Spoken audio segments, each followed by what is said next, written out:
اور میں ایک امیر خسرو کے حوالے سے ایک معمولی طالب علم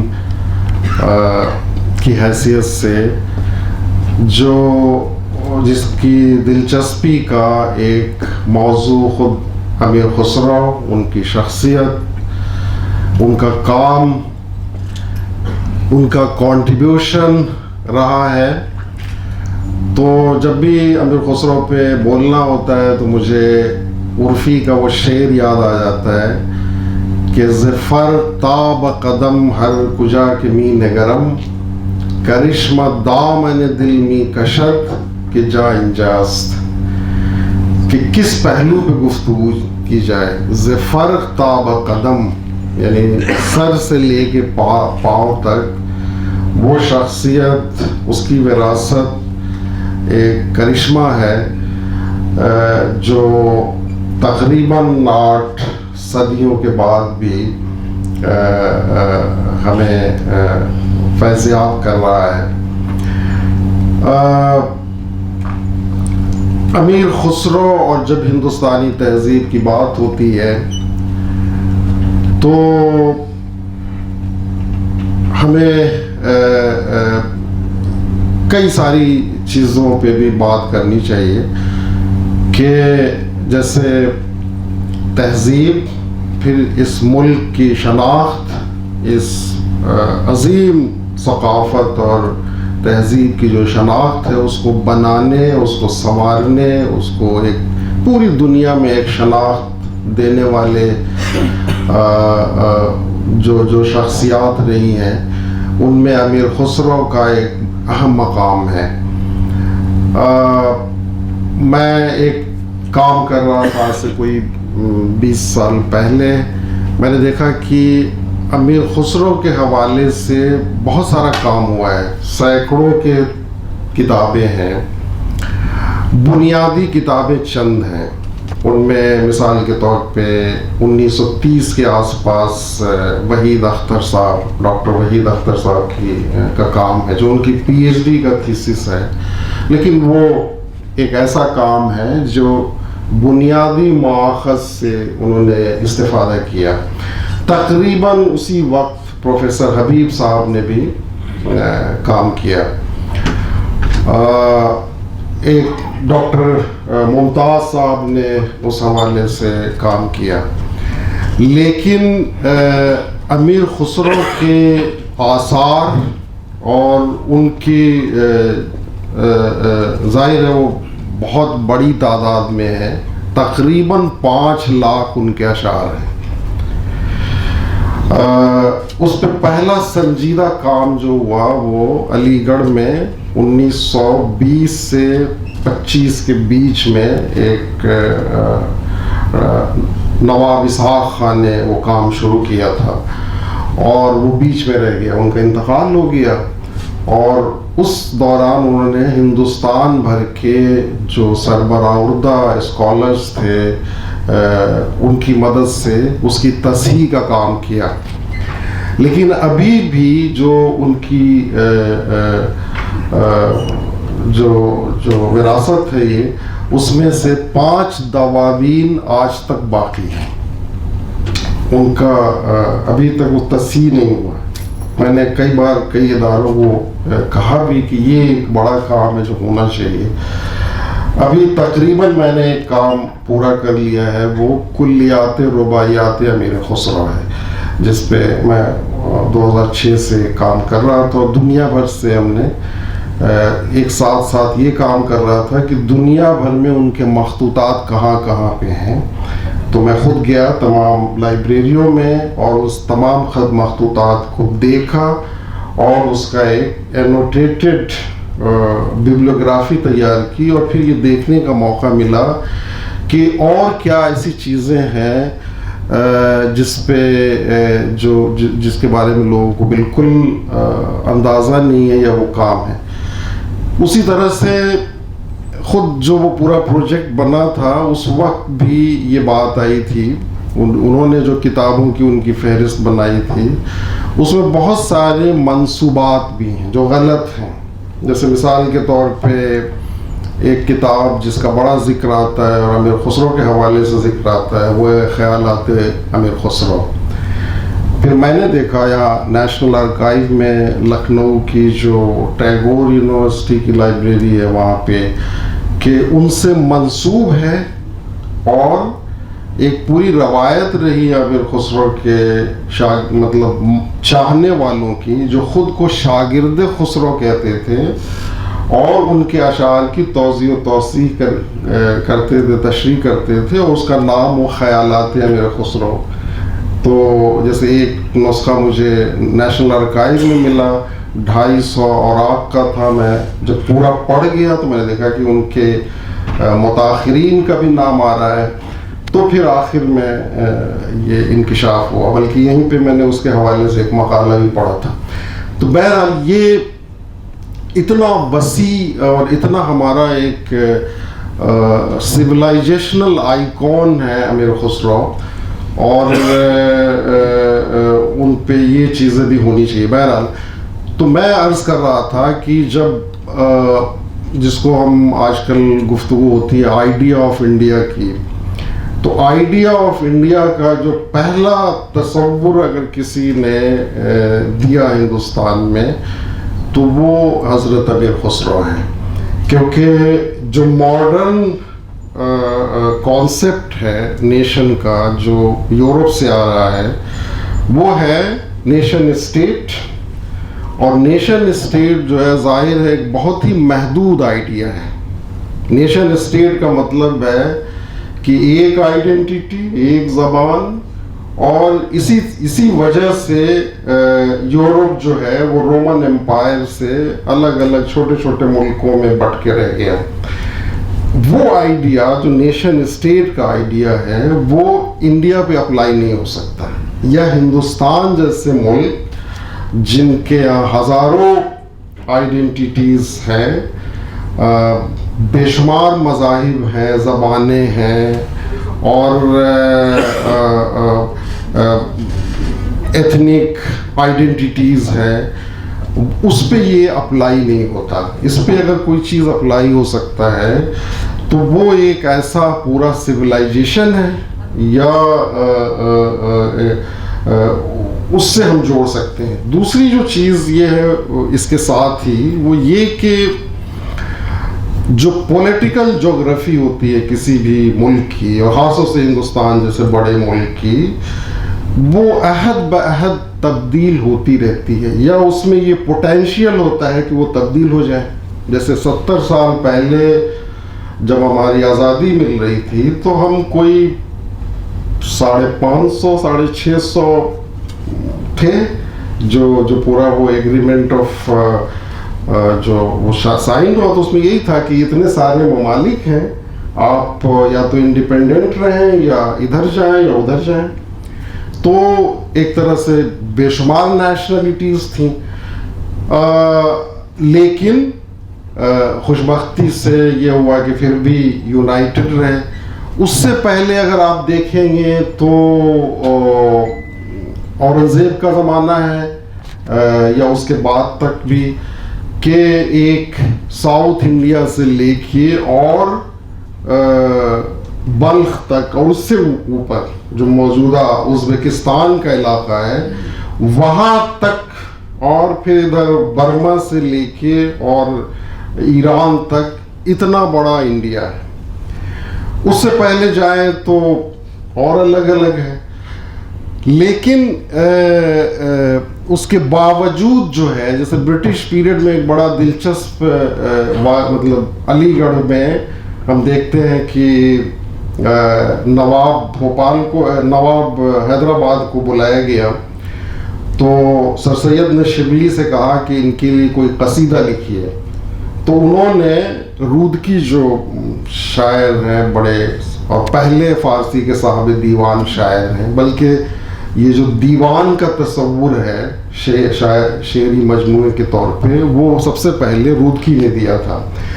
تو ان کی ایک بہت مشہور ان کا قصیدہ ہے بوئے جوئے مولیا نائد ہمیں یاد یار مہربان آئد ہمیں. اسی زمین میں شبلی نے نواب حیدرآباد کا قصیدہ لکھا اور اس میں ایک مصرع ہے از دکن ہندوستان آیت ہمیں، یعنی وہ دکن ملک تھا اور یہ جو شمال ہے وہ ہندوستان تھا.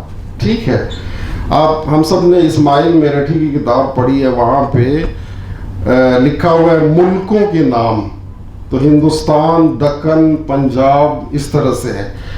اس سے یہ ظاہر ہوتا ہے کہ ہمارے یہاں جو نیشن کا کانسیپٹ تھا وہ بہت ہی غیر واضح تھا، اور جو انگریزوں نے دیا وہ ڈیویسو تھا.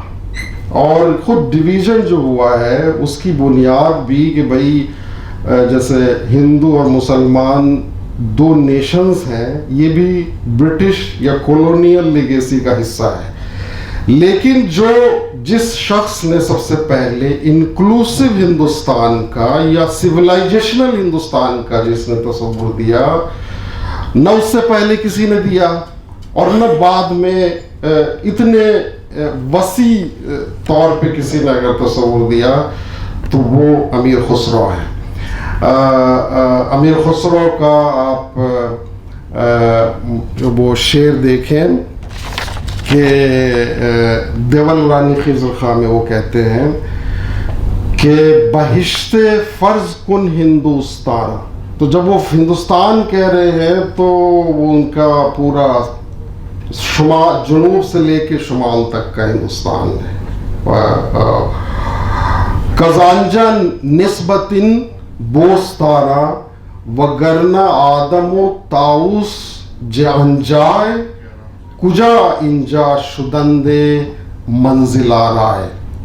وہاں پہ ایک ہندوستان کو جنت سے تشبیہ دینے کا جو ایک شاعرانہ دلیل ہے، اور اس دلیل میں پھر بعد میں انہوں نے جو نو سپہر لکھی، اور نو سپہر ایسی نظم ہے، ایسا منظومہ ہے، وہ بھی ہندوستانی شعری اور ادبی تاریخ میں عدیم المثال کیا ہے، بے مثال ہے. ویسی نظم، ویسا منظومہ اگرچہ ہمارے یہاں بہت عظیم شاعری ہوئی ہے، پراکرت میں ہوئی ہے، تمل میں پورا تمل سنگم لٹریچر ہے، سنسکرت کا عظیم لٹریچر ہے، بھرتری ہری ہے اور سارے لوگ ہیں، اور کالی داس ہے. لیکن نو سپہر نہ ان سے پہلے کوئی دوسرا کسی شاعر نے لکھا نہ بعد میں.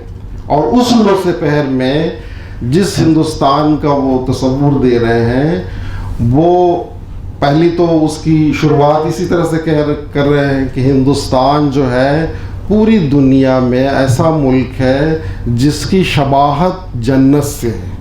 اور اس کی دلیل وہ یہ دے رہے ہیں اس لیے کہ جب حضرت آدم کو، جو سیمیٹک ٹریڈیشن کی جو روایت ہے، وہاں سے وہ دلیل لا رہے ہیں. اور قرآن کی بہت سارے جو مفسرین ہیں، جب وہ اس واقعے کا بیان ہوتا ہے تو اس میں یہ بھی کہتے ہیں کہ وہ سرزمین جو تھی ہندوستان تھی، جہاں پہ حضرت آدم کو جنت سے بھیجا گیا.